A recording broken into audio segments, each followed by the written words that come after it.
Hoje, na sétima, recebemos o Andrea Matarazzo.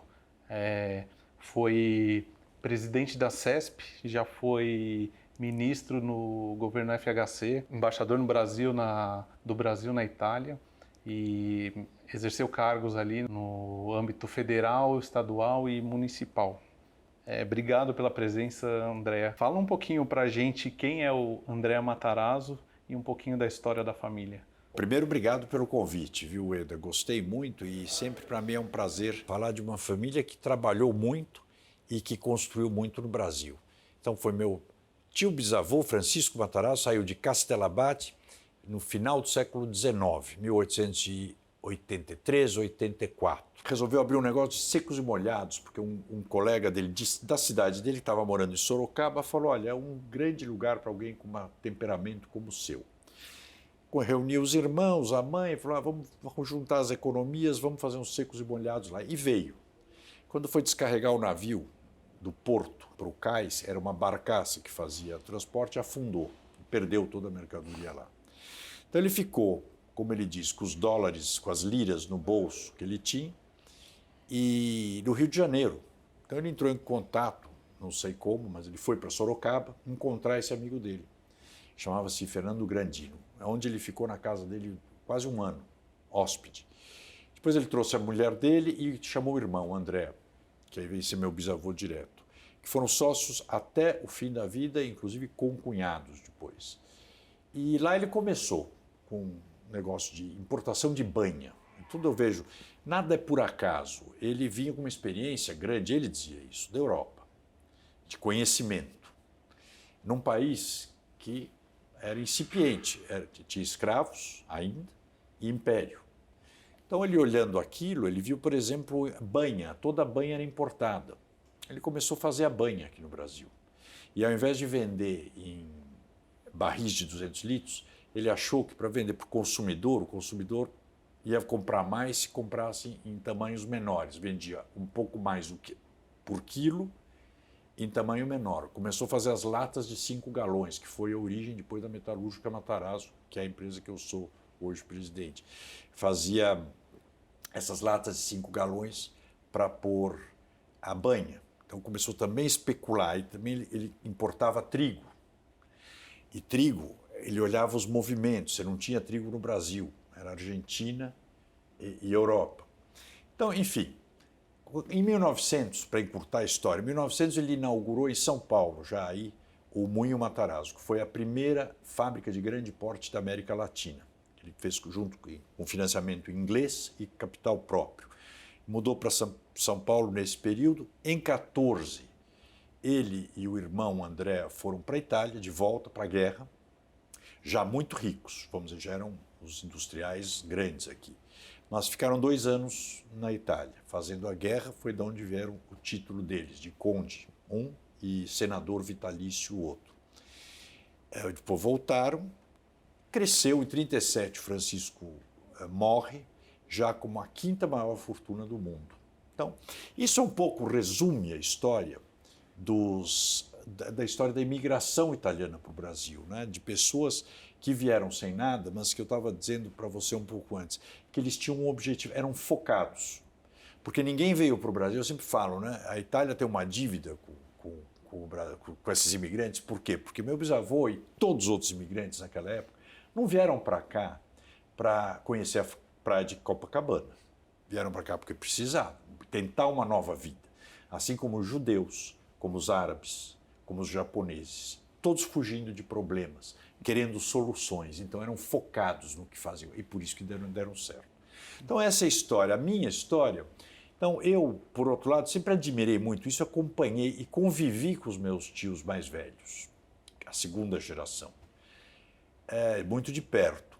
E quando eu comecei a trabalhar, comecei no mercado financeiro, que é aquela história, não adianta começar na empresa, porque senão aquela coisa, bom, fui para o Bradesco, olhava, acompanhava e fui para a nossa empresa a uma certa altura, mas eu dizia o seguinte, como industrial eu até posso ser ótimo, vou ser espetacular, eu adoro indústria, gosto, conheço, é uma coisa que eu sei fazer, mas eu sempre vou ser muito menor. A referência é o Francisco Matarazzo e sempre será ele.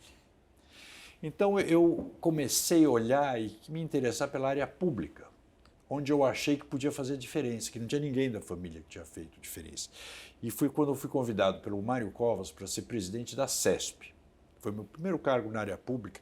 Eu tinha passado pela assessoria do Goldenberg no Ministério de Educação, mas a CESP era um cargo executivo, era a maior companhia do país do setor elétrico, tirando Petrobras e Eletrobras. Era a terceira companhia do Brasil. Quebrada completamente, ela fazia geração, transmissão e distribuição de energia elétrica do estado de São Paulo, portanto. E aquilo me fascinou pela dimensão. O orçamento da CESP na época era maior que o da Prefeitura de São Paulo. Da Prefeitura de São Paulo hoje, ela tem um orçamento, sei lá, de 60, 70 bilhões. E eu vi que, diferentemente do que falavam, a empresa estava quebrada, muito ruim, etc., mas você olhava o corpo profissional, era de uma qualidade que nem no setor privado tinha. As empresas foram muito bem formadas. E lá eu fiz, acho que foi a maior reestruturação que uma empresa estatal passou, porque na época era o governador Mário Covas, e mostramos, ele viu, o Estado estava quebrado. Então nós mostramos o seguinte, dá para recuperar a CESP? Dá. Mas se for ela continuar na mão do Estado, o Estado está quebrado. O Estado precisa de receita. Então privatiza, porque privatizado você assegura que essa empresa vai continuar bem e arrecada para o Estado, para sanear as contas do Estado. Nós fizemos, olha, eu me lembro que fizemos uma emissão de Eurobonds, na época de $1 bilhão. Com a empresa, eu fui fazer roadshow fora, era difícil. Mas eu mostrava os números, nós fizemos um plano de ação para a empresa. Desculpa até me alongar um pouco disso, fica à vontade. que é apenas para embasar o resto. Um plano de ação. Meu braço direito, na época, eu tinha a diretoria toda da CESP. Mário Covas não escolheu nenhum diretor. Eu fui perguntar para ele e ele falou, mas o que você quer saber? Eu falei, não, os diretores. O clássico era o governador indica, né? Não é sempre a gente ouvia falar, as estatais, o governo indica. Ele falou, não, a responsabilidade é sua, você que escolha. Então, eu coloquei os caras, todo mundo da casa, do setor. Só técnicos. Grandes técnicos, eu diria. Mas o meu braço direito, onde que todos os outros ficavam enciumados, era um que eu chamava de primeiro da classe, que era o Wilson Ferreira Júnior. E o Wilson Ferreira Pinto, hoje, presidente hoje da Eletrobras, que foi presidente da Vibra, foi presidente da CPFL. Sim. Que era um técnico de altíssima qualidade. Eu tinha 34 anos, o Wilson devia ter 28, 29. Bom, fizemos um plano de ação. Em 3 anos, nós baixamos de 29 mil funcionários para 11 mil, né? Mexendo nas áreas meio, de 8 aviões para os 2 que o governo precisava e a empresa precisava também pela dimensão dela. Concluímos 5 usinas inconclusas e fizemos a privatização da distribuição e da transmissão. Isso tudo para te dizer o seguinte, lá eu aprendi que o setor público dá para fazer quando você quer fazer. Então, essa desculpa que todo mundo fala, não, mas tem estabilidade do funcionalismo, tem Tribunal de Contas, tem Ministério Público. Tem, está no job description. Quando você tem um cliente, tem lá, não tem rentabilidade mensal, todo mês ele não fica te amolando quanto vai ser, etc. Está na sua função. Você não quer ter esse problema. Eu falava, não quer ter Tribunal de Contas, Assembleia, etc. Vai ser gerente de multinacional. Simples, é outra. Então, lá eu me entusiasmei e decidi o seguinte, eu quero fazer diferença no setor público. E aí fiquei no setor público, eu profissionalizei a empresa. Fiquei no setor público, de lá fui para o Ministério do Fernando Henrique, outro mundo, porque aí é administração direta, e Brasília não é uma coisa federal, simples. né? Federal, mas também muito interessante, porque você percebe que há uma qualidade no funcionalismo público que ninguém para prestar atenção. Porque você vê o seguinte, você imagina na sua empresa ou numa empresa de qualquer um que está nos vendo, se tem essa confusão que você vê o tempo inteiro, imprensa batendo, persegue daqui, oposição, tal. No entanto, você vê o seguinte, a guia de exportação continua saindo, o Banco Central continua funcionando, define a Selic do mês, faz a reunião de diretor, ou seja, a máquina funciona. anda. Então eu sempre falo, independente de quem é o governo, quem é o presidente, todos os governos têm coisas boas e coisas ruins. Então, para mim, foi uma experiência muito grande. Fui para lá, depois fui embaixador do Brasil na Itália, que também é uma experiência muito interessante, porque eu assisti assinar a União Europeia, o primeiro dia da União Europeia, eu estava lá. Que é uma coisa fascinante. Fui da administração municipal, subprefeito, secretário de subprefeitura, então conheci o dia a dia de uma cidade. Tudo isso é fascinante. E quando você volta para o setor privado, vamos dizer, você tem que tomar muito cuidado, porque a área pública te dá uma visão muito macro. Você olhando um problema no setor privado é interessante, ele parece muito simples de resolver, né?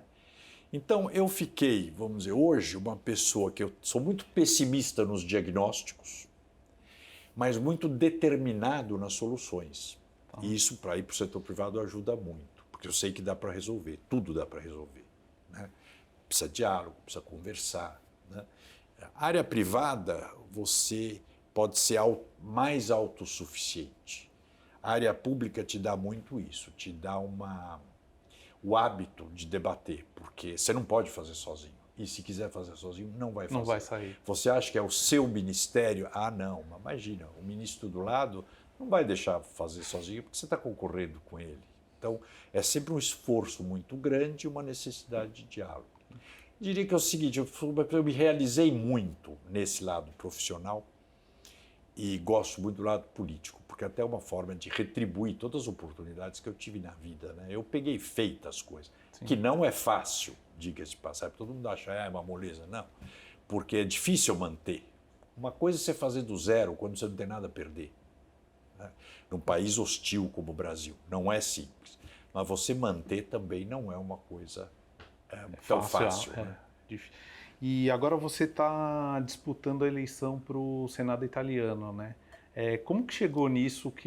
O que fez você querer concorrer e participar dessa campanha? Acho que um pouco o temperamento, o espírito competitivo e essa coisa de querer resolver coisas que você sabe que dá para resolver. Eu, quando fui embaixador, eu notei uma coisa muito interessante, que o Brasil não tem ideia do que seja a Itália e a Itália não tem ideia do que seja o Brasil. É muito interessante isso. Olha, países que são teoricamente, tão próximos. Tanto que com tantos imigrantes, né? 30 milhões de descendentes de italianos você tem no Brasil. Mas olhar o intercâmbio comercial dos dois países é pequeno, proporcionalmente pequeno. Então tem tantas oportunidades para o Brasil, principalmente nesse momento que o Brasil está num momento difícil, o mundo está num momento difícil, mas a Itália está na União Europeia, que abre uma perspectiva enorme para todos os jovens brasileiros, que tem ainda um país que tem jovens e a Itália já é um país que está envelhecendo. Então, o Brasil, aliás, precisa, olhando o seu negócio, diria que o Brasil é bom que aproveite logo, que é um país jovem, para criar juízo e para fazer o que precisa fazer, porque daqui a pouco acaba o bônus demográfico, e você fica um país envelhecido. E tem que pagar essa conta. E tem que pagar essa conta, sim, que não vai conseguir. Porque a gente já está tentando pagar essa conta. Que já não está fácil. Então, eu acho que um pouco por isso. A comunidade italiana me pediu, me pareceu uma coisa interessante, e para mim, como assim, coroamento de uma carreira política, você fazer parte do Senado mais antigo da democracia e do país da nossa origem é uma coisa que me orgulharia muito. Meu bisavô foi senador vitalício, então eu teria muita honra nisso também. E como está funcionando o processo de votação? Como que as pessoas têm feito? Como que para a pessoa que tem cidadania italiana e... Ueda, é um processo interessante, porque todo mundo que tem cidadania italiana não é passaporte italiano. Até é bom falar para quem está nos vendo, né? A cidadania italiana é muito mais do que o passaporte italiano, né? A cidadania italiana é a nossa história, a nossa origem, né? Então, se você tem a cidadania cadastrada, você vai receber a cédula em casa. É um processo antigo e ruim, mas é melhor do que nada. Você tem a oportunidade de votar, de ter um representante na União Europeia. Então, vai receber o voto em casa, você escolhe um senador da circunscrição América do Sul. Todos os países da América do Sul votam nessa lista, que tem pode escolher um senador e 2 deputados, que você vai escolher. E aí coloca os votos no correio, está feita E a aqui da votação. América Latina. América do Sul. América do Sul. América do Sul. México faz parte da circunscrição norte, que eles chamam Tá. que é Estados Unidos. Então você vai ter, e esse senador e os 2 deputados têm exatamente os mesmos obrigações e deveres e poderes do que um senador comum e um deputado comum, com um adicional, representar a população da América do Sul, essa comunidade italiana da América do Sul. Tá. O sistema lá na Itália é parlamentarista. Aqui, bem diferente, um sistema presidencialista. Como que lida com essa... Como que você está vendo essa diferença? É interessante, porque o que eu notei, que você percebe muito aqui, você tem um presidencialismo, aqui também está um presidencialismo meio parlamentarista, né? Que é ruim, porque aqui todo mundo resolve fazer impeachment. Então, era melhor passar para o parlamentarismo. Lá é um parlamentarismo puro. Você tem o Congresso escolhe o presidente, que escolhe o primeiro-ministro. Então, o que acontece? O debate no parlamento é um debate muito mais objetivo em relação aos problemas fundamentais do país. Tem questão ideológica, claro, direita, esquerda, mas eles se agrupam, né? Oposição e situação. Então, e fazem um embate, mas um embate cauteloso, num certo sentido, porque não interessa a nenhum parlamentar que seja dissolvido a Câmara, que é um trabalho enorme para você ser eleito e, de repente, dissolve o parlamento. Então, o debate é muito em cima das questões objetivas de interesse nacional, ou interesse internacional, mas que acabam chegando a consenso, né? E não ficam discussões muito paroquiais, que é o que se perde, né? Hoje se perde muito tempo. Sim, sim. É o que tem acontecido aqui, né? Aqui é uma pena, porque você tem um Congresso completamente disperso, preocupado em executar o orçamento, que não é papel deles. O Congresso pode votar o orçamento, a execução é do Executivo, dos projetos são do Executivo. Então, isso é uma distorção hoje muito grande, sobreposição de poderes ao tempo inteiro. Sim. A democracia do Brasil ela está precisando fazer uma revisão nela, né? Para fazer quase uma releitura, né? Para ela voltar para o seu devido lugar. Então, o papel de cada poder no seu devido lugar. Legal.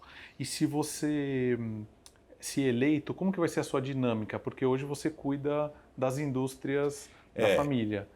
E como que vai ser a dinâmica?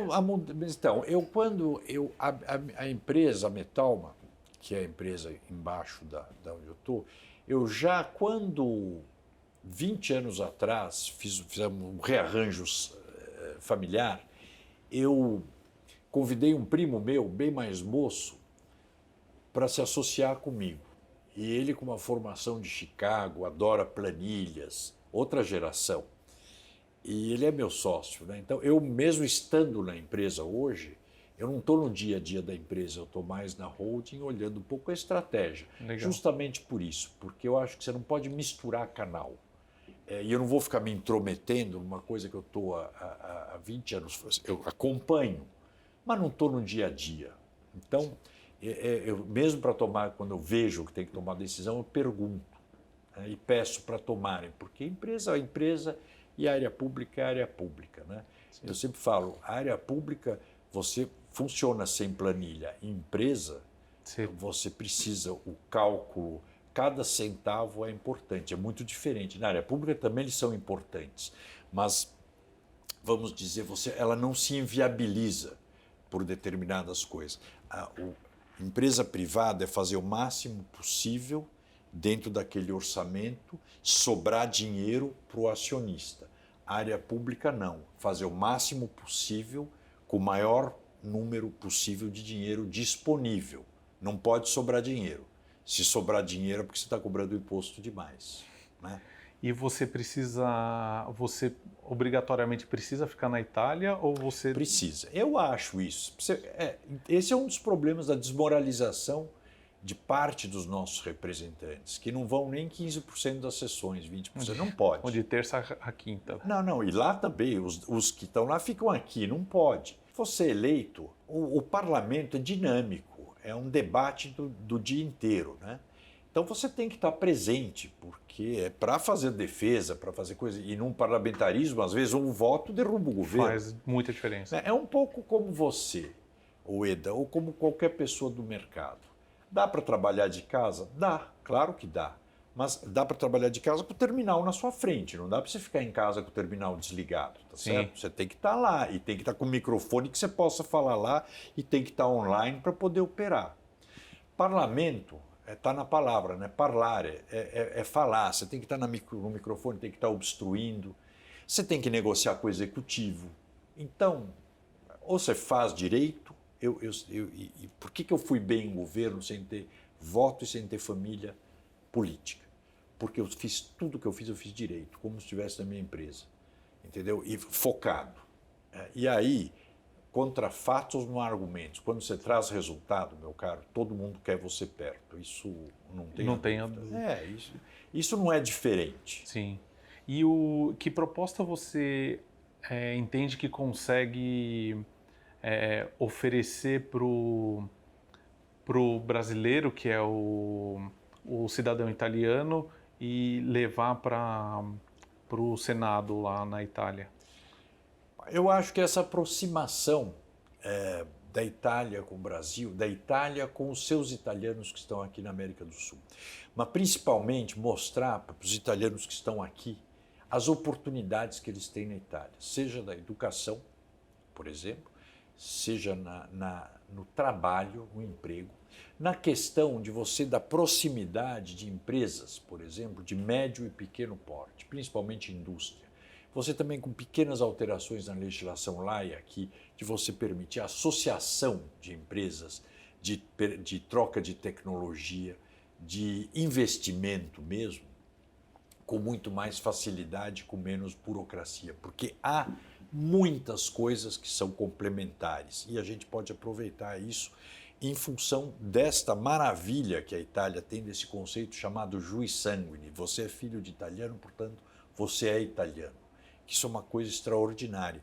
Então, vamos aproveitar isso que eu falo. A Itália tem uma dívida com esses netos e bisnetos de imigrantes, né, que estão aqui hoje. Então, e nós temos obrigações também com a Itália, mas vamos aproveitar as oportunidades que ela nos dá. Sim. A Itália, você sente que a Itália sabe como é o Brasil aqui? Não tem ideia. Não tem ideia. Eu me lembro que eles ficaram fascinados. Eu fiz lá uma vez, quando eu estava lá, o ministro de italianos no exterior me procurou. A Itália é um país muito produtivo, contrariamente ao que acha. Todo mundo acha que italiano é vida boa. Eles vivem bem, mas trabalham muito. Não existe, por exemplo, você ir na empresa do italiano, um dia lá tomar um cafezinho à tarde para conversar. Não, vou aí tomar um café. Não. Você vai lá fazer uma reunião, não te dão água, não te dão café, você trata o assunto e vai embora. Agora, não convido o italiano para ir almoçar e tratar de negócio. Não, almoçar é almoçar. Ele vai lá, vai almoçar. Mas o ministro me mostrou, ele falou, olha que coisa interessante, mostrou um pronunciamento do primeiro-ministro italiano de 1923, dizendo que tinha conhecido o italiano mais rico do mundo, só que não estava na Itália, estava no Brasil. Era o Francisco Matarazzo. Falei, ministro, fico super orgulhoso, o máximo, isso e tal. Mas você sabia que, por exemplo, o maior produtor de soja do mundo é um italiano que está em Mato Grosso, que chama-se Blairo Maggi, o pai dele foi para lá como colono? Não lo sapevo. Depois E que o maior plantador de laranjas e produtor de suco de laranja é um filho, neto de imigrantes Cutrale, italianos, o Cutrale, que está lá em Araraquara. Ou que uma referência no transplante de fígado é o Silvano Raia, o médico italiano que está em São Paulo. Ou o maior plantador e produtor de açúcar e álcool do mundo, o Binho Ometo, também neto de um colono italiano. Não sabia. Aí ele fez que foi um seminário de italianos, empreendedores italianos no exterior.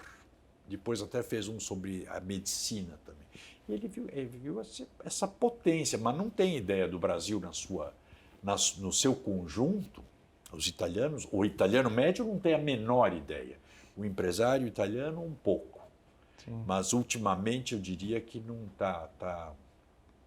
O Brasil provoca desgastes completamente desnecessários. Por exemplo, aquela história do Battisti, Sim. que ficaram segurando aqui no Brasil e não queriam extraditar. Uma perda de tempo e deixou os italianos furiosos com o Brasil, porque o Battisti é um assassino, ele não é nada mais do que isso, zero de questão política. Né? Então, algumas coisas mas não conhece, mas obviamente que você mostra, eles veem, porque é uma coisa perceptível. Quando eu estava lá, como também era uma coisa exótica em termos de embaixador do Brasil na Itália, porque eu era italiano, tinha 40 anos de idade, 43 anos de idade, falava italiano, que é uma coisa muito rara, então as televisões chamavam muito, rádios muito. Então eu comecei a mostrar para eles o que era o Brasil real, em vez das coisas, o carnaval, o cafu, futebol, etc., música.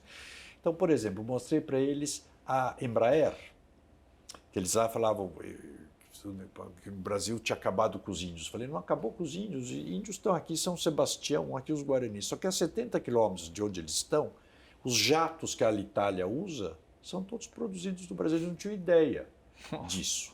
Né? Então, falei para a RAI, que fez uma matéria, por exemplo, em Petrolina, mostrando os italianos lá faziam 3 safras de uva por ano e faziam vinho. Que aquilo era o Nordeste, não é o que as imagens ainda do Cândido Portinari. Sim. Né? Então, você precisa fazer esse trabalho com os países, fazem muito esse trabalho. Né? O Brasil faz pouco. Né? Claro, e nós estamos a 12 mil quilômetros deles, nós tínhamos que estar permanentemente fazendo isso. É muito importante isso. Sim. E falando um pouquinho de política local, é um assunto um pouco mais sensível, né? Mas hoje a gente está vendo uma polarização muito grande, de um lado ou de outro. Independente de qual partido, quem ganhe daqui para frente, nessa próxima eleição, como que você enxerga que essa polarização vai... Você entende que ela continua, que ela dá uma arrefecida, que as áreas se entendem um pouco? Eu tive uma escola política, que para mim foi um privilégio, que é um PhD em Sociologia Política, que foi conviver com o Fernando Henrique até hoje, de quando eu fui ministro dele, que é um temperamento conciliador e enxerga a política como um processo.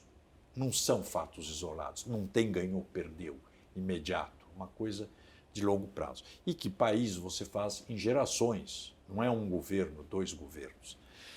Então, o que a gente percebe, nós estamos de novo numa eleição. O que está se discutindo do país? Nada.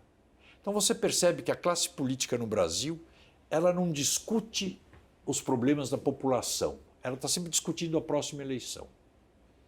E o brasileiro entrou nessa. Então, você vê o seguinte, não tem discussão, você fala assim, não tem ganhador nessa discussão, porque nós estamos discutindo o passado. Estamos olhando para trás, você não está discutindo o que nós vamos fazer. Cadê a discussão sobre o que fazer com essas 100 milhões de pessoas sem saneamento básico no país? Cadê a discussão sobre como é que nós vamos qualificar e capacitar a mão de obra? Quando você ouve um seminário, que eu acho que os seus colegas, você já deve ter visto, tem podcast, você ouve aquele, chama-se Brazil at Silicon Valley, é um encontro que tem todo ano, organizado por brasileiros, pelo Rodrigo Xavier, começou isso daí. Você olha aquela meninada, 25, 26 anos, com empresa de 8 bilhões de dólares, 9 bilhões de dólares, as fintechs, toda essa transformação do setor financeiro, a transformação do setor comercial, comércio. Os sindicatos comerciários de São Paulo, para você ter uma ideia, tem 500 mil filiados. Indica que tem 500 mil comerciários na cidade de São Paulo, Quando você vê uma Amazon hoje com 40 Boeings fazendo entrega, porque quer entregar em 1h30, 2 horas. Então, essas são as discussões que nós devemos estar fazendo. Mas nós estamos discutindo a corrupção da Petrobras, nós estamos discutindo a direita e a esquerda, nós estamos fazendo discussão de costumes. Né? Puxa, essa pauta identitária que tomou conta, são importantes? Claro que são importantes, mas não pode ser a prioridade. A Finlândia pode discutir isso como prioridade, a Dinamarca, que já não tem mais problema de desemprego, não tem problema de saúde, não tem problema de educação.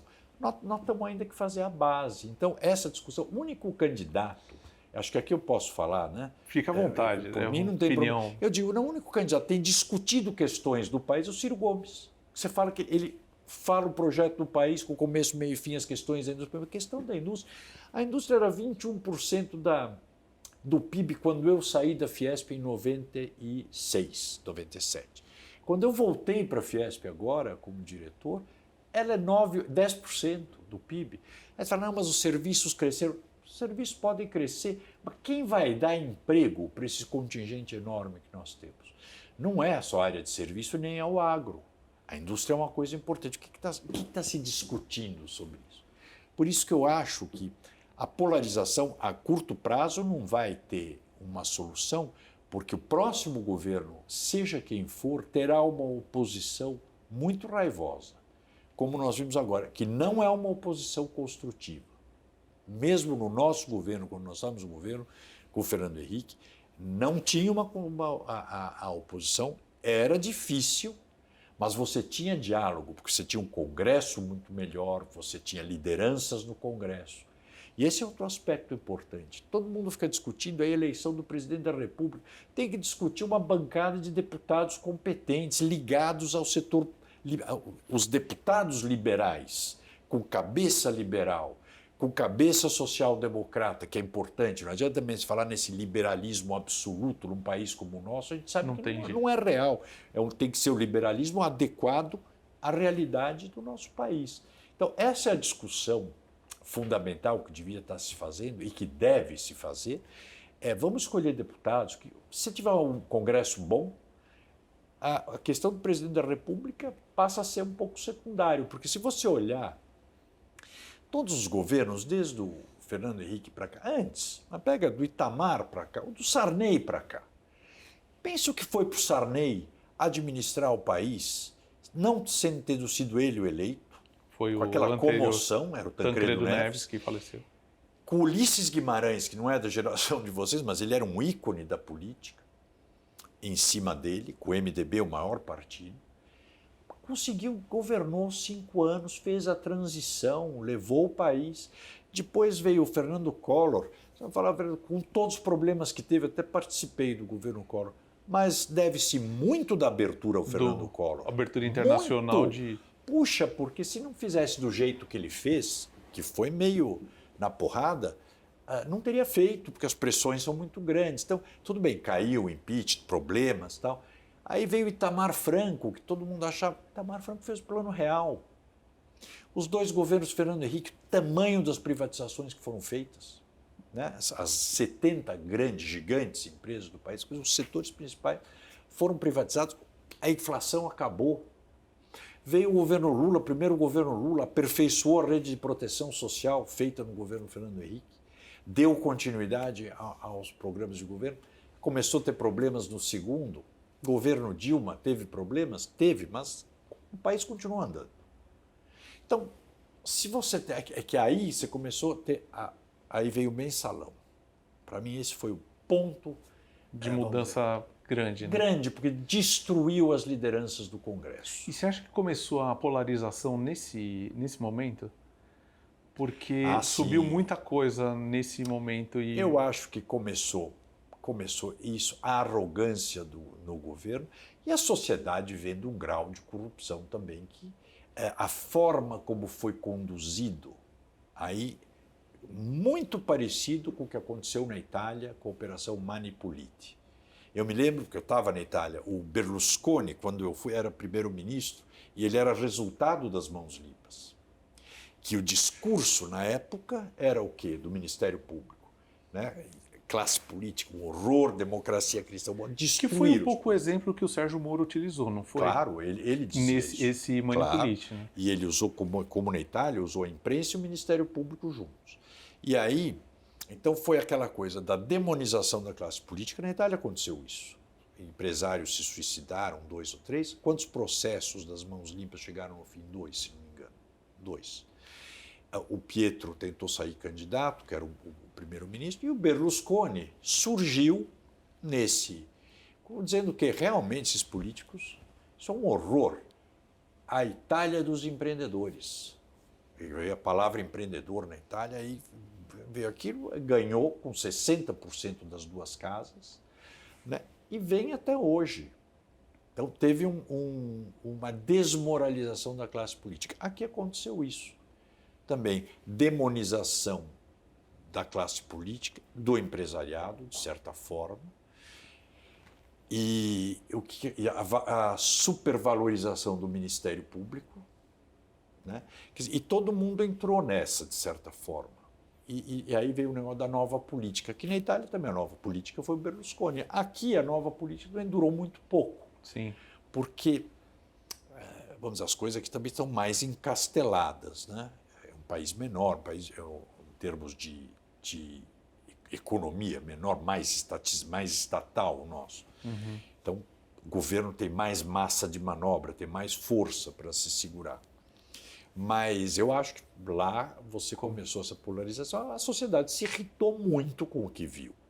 Só que a sociedade, por outro lado, também não tem a compreensão de como é que tem que fazer as coisas. Como que funciona todo o sistema. E que tem um ordenamento que você precisa seguir, que a representação delas das pessoas, o nosso modelo é via parlamento. Né? Não adianta você ficar apedrejando a imprensa. É melhor o país com uma imprensa ruim do que sem imprensa. Sim. Né? Então, é um pouco, eu acho isso. Rede social também, eu acho que afetou muito isso. Eu acho que um dano grande para nós faz falta hoje é uma imprensa, a imprensa... Isenta, talvez? Isenta e qualificada. Qualificada, que você pode confiar no que o cara está falando, porque pode até ter um pouco a opinião dele, mas que ele é um cara que ele preza a imagem dele. Então, o que ele está falando pode ter um pouco tendencioso daqui e de lá, mas ele não está criando, não está distorcendo. Sim. Eu nem acho ruim que a imprensa tenha opinião. Como tem nos Estados Unidos, o jornal tem uma opinião, tem uma linha. Tudo bem, desde que você fale qual é a sua linha, cabe a mim escolher se eu assisto isso gosto, ou não, né? Exatamente, assisto, não assisto, gosto, não gosto. Né? Legal, legal. E, André, fala um pouquinho como é a pessoa fora do cenário político, o André Matarazzo, como que ele é fora do ambiente, pessoalmente? Vou te dizer, num ambiente que eu estou aqui que me fascina, que é aqui a Sétima. Por quê? Porque justamente, quando você tem foco, né? Eu sei no que eu sou bom, no que eu sei fazer, no que eu gosto de fazer e sei o que eu não gosto de fazer. Eu detesto planilha, detesto aplicar dinheiro, não tenho noção. Então, quando eu vim aqui, eu fiquei fascinado porque é alguma coisa, vamos dizer que eu morro de inveja, o que eu estava te falando, eu comecei em banco, no Bradesco, imagina, posto lá, convidado pelo Francisco Sanches como estagiário na época. Fiquei lá nas operações especiais, na época o que a IPO hoje chamava-se underwriting. Sim. E uma das lições que aprendi, uma vez que eu estava fazendo análise, o BBI, os meus chefes, eu era um mero analista. E tínhamos ido estavam lá numa reunião com o seu Amador e perguntaram lá, estávamos fazendo análise de uma empresa têxtil do Sul, dessas que faziam toalha, sei lá o quê. E o seu Amador perguntou lá, e aí, vocês já conheceram a empresa? E o nosso diretor falou, não, seu Amador, eles estão mandando o avião, segunda-feira, nos pegar para ir lá fazer visita na fábrica e tal. Aí ele falou, mandando o avião. Olha, empresa industrial têxtil, que em vez de comprar tear, comprou avião, nem precisa ir lá ver, porque eu não tenho o menor interesse que invista nessa empresa. Você vê com uma visão, uma cabeça diferente, né? Mas, então, para mim é um pouco um revival entrar aqui e ver que eu continuo, como eu digo, o meu interesse é muito focado em indústria e na área pública. Então, essa parte de finanças, para mim, é uma coisa que, como bom industrial, nunca trabalhei com caixa. Então, você me fala, aplicar dinheiro, não sei.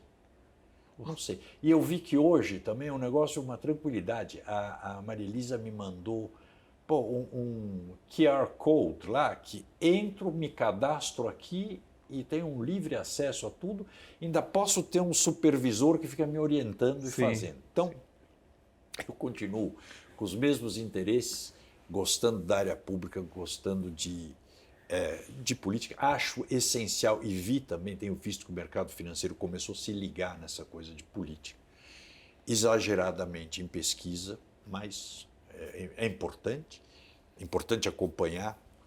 E como é que eu te diria? Como é que eu sou fora nada? Eu adoro família, adoro viajar, mas viajei muito pouco até agora, porque também política é isso. Você está focado. Você vive para aquilo. Você vive para aquilo. E essa não dá para fazer pelo terminal em casa. Não tem home office, não tem como fazer política. Não tem, eu sempre te falo. E na política, né, você também aprende que o cara que quer te derrubar não é. Eu sempre falava, quando eu estava em Brasília, não era o petista que queria me tirar do ministério, era um tucano, porque só o tucano que ia ocupar o meu lugar. Não ia ser o petista não tinha. Então eu te diria o seguinte: hoje me interesso muito nessas coisas também, para aprender. Legal. Porque eu estou vendo essa mudança de paradigma que está tendo em tudo. Então é a chance de eu aprender o mercado financeiro de novo. Porque hoje você tem instrumentos muito fáceis para avaliar, para acompanhar, né? Sim. Coisa que também não tinha muito. Eram poucos instrumentos de aplicação e poucos instrumentos de acompanhamento. Hoje você tem, para o conservador, o médio conservador, pode ser mais agressivo aqui, menos agressivo. Você pode modular muito como você quer, no mês que você quer, inclusive, né? Sim. Então, estou muito interessado nessas coisas. Tenho prestado atenção nisso, porque, para mim, é um mundo, vamos dizer, que eu passei um tempo sem acompanhar e vi o enorme salto que isso aí deu, né? Sim. E hoje estou estudando um pouco isso. Estou dando aula, por exemplo, não disso, obviamente, de políticas públicas em faculdade, que também me permite me manter aggiornato com relação às gerações, né? Ao interesse das pessoas mais novas, etc. Se atualiza, tem... Permanentemente. Para dar uma aula, você tem que... Não pode ser... tem que ler todo dia. Tem que estar estudando sempre, né? A outra vez a gente podia falar mais, eu te entrevistar, porque... É verdade, porque o que eu estava falando são segmentos. Se você quer ver uma coisa interessante que eu estava olhando, para a área pública, se os governos, isso eu vi agora, quando eu fui vereador, com o negócio do Uber. O Uber veio, uma briga cão, entra, não entra, pode, não pode, prefeitura querendo estabelecer 500 regras, não dá. Ou a área pública e o legislativo entende que nós estamos vivendo um mundo diferente, em outra velocidade, ou ele vai ser atropelado por legislação. Porque o Uber falam que tem uma legislação, não tem legislação nenhuma. Eu tinha feito uma legislação que na época nem consegui discutir, que me parecia o normal. Não tem que regulamentar o Uber, tem que desregulamentar o táxi para dar igualdade de condições. Mas mantém uma regulação que eu tenho certeza que nenhuma pessoa seria contra, ninguém faria manifestação contra. Tem que ter motorista cadastrado na Secretaria de Segurança e na Prefeitura. Porque isso todo mundo quer, essa segurança. Nós não estamos aqui na Noruega, né? Sim. Então é importante ter isso. Mas a mesma coisa, se você olhar, legislação continuar nessa velocidade que anda. Amanhã você cria a sétima resolve fazer investimento em uma empresa de tecnologia que criou um aplicativo que eu acordo de manhã, tenho um micro-ônibus, ligo aquele aplicativo, ponho on e aquilo pisca em todos os celulares a um raio de distância de 1 quilômetro, falando: estou indo para a Praça da Bandeira, quem quer carona me pagando só a gasolina. Como é que você vai controlar isso? E hoje você não pode fazer isso. Teoricamente não pode fazer. Ônibus é uma concessão pública. Só que não vai ser, não dá para controlar. E tudo que for concessão, depender de legislação, vão ter que acelerar. Porque ou você se torna amigável numa regulamentação mais simples, ou vai acontecer como vários desses meninos brasileiros que estão fazendo isso, as empresas nos Estados Unidos, porque é mais friendly para as empresas mais modernas. Sim. Eu vi um menino, chama-se Pedro de Bugras, pode ser? Então, ele tem uma dessas fintechs para empresas médias, que vale 8 bilhões de dólares hoje. Mas está nos Estados Unidos, porque aqui não consegue regular. Então, isso é uma coisa que eu acho que uma das prioridades do governo é estar ligado nisso para ver como é que vai regulamentar, porque já não está conseguindo. Gostaria de agradecer a presença de Andréa Matarazzo. Sucesso aí, boa sorte na sua campanha e até a próxima. Obrigado, Éder. Parabéns a vocês pela iniciativa, esse tipo de iniciativa de levar para os clientes informação diferente, né? Sim, É outra coisa, é novo isso. exato. Na minha época de investidor, eu só recebia boletins financeiros, que são chatérrimos de ler, diga-se de passagem. Muito obrigado a vocês, parabéns pelo trabalho. Legal, obrigado.